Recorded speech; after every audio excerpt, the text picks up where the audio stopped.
Bem-vindos ao programa Humanas da Depressão. Vamos às citações de hoje.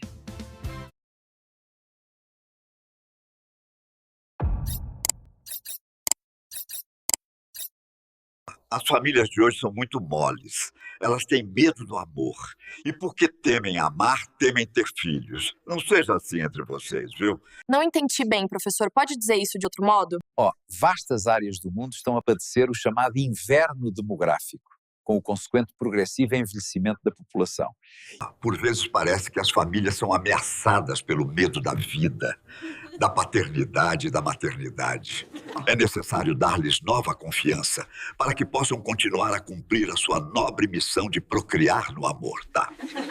Que bonito, professor. Nunca pensei desse jeito.